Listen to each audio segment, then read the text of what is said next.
Hi, I'm Heeva. I'm an industrial design student from Central St Martin's in London, and I'm extremely passionate about textiles innovation. I'm extremely passionate about community-based co-creation, and I really like new inventions. So the reasons that I started working with 3D weaving when I came across this Jamdani project was that I wanted to create new and novel ways that artisans can create work.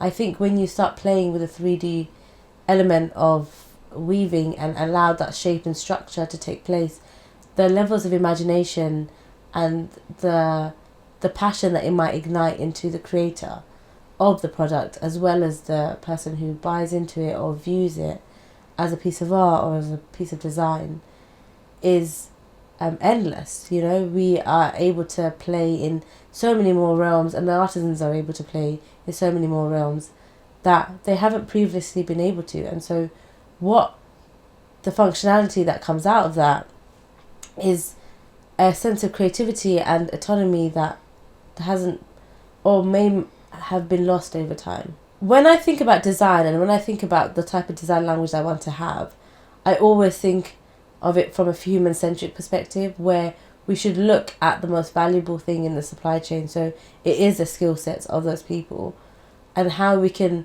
kind of reverse engineer a process based on the skill set.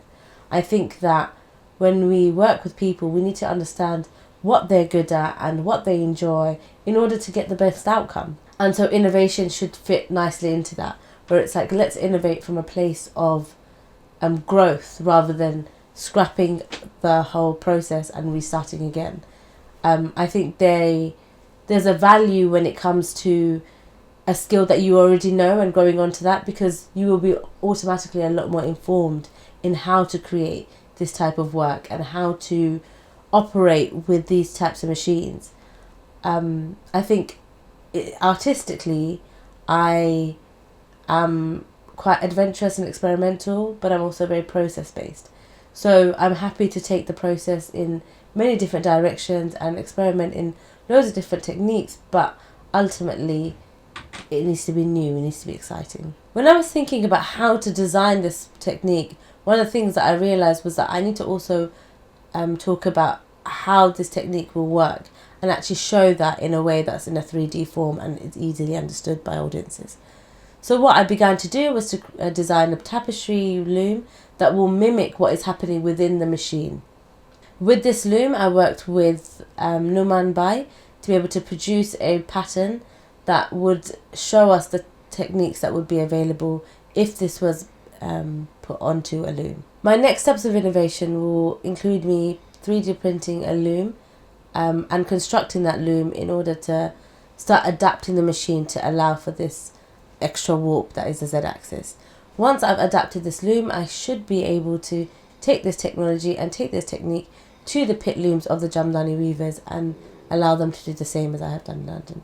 So some of the themes that I wanted to explore in this project were about decentralized manufacturing, which allows people to be able to create products when the designer and the artisan aren't in the same room. You know, there's a lot of carbon footprint that goes into design work, that goes into craft work, and those production cycles could be shortened when we think about new ways of creating work. A big theme of this project was all about communication skills through images. So a lot of this technique can be taught through visual images, and language barriers should not be a gateway to education of craft.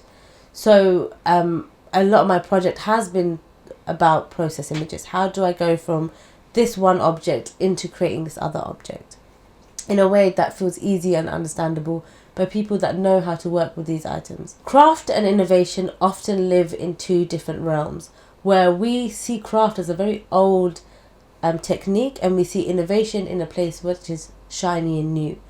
But in order to marry those ideas together to get the best outcomes for our artisans, I think we need to think about what type of craft innovation is needed and what type of craft innovation creates autonomy with craft. I like my artisans to be proud of their work. I want them to be able to look at their work and feel a sense of achievement that they haven't been able to feel when the industry is dying.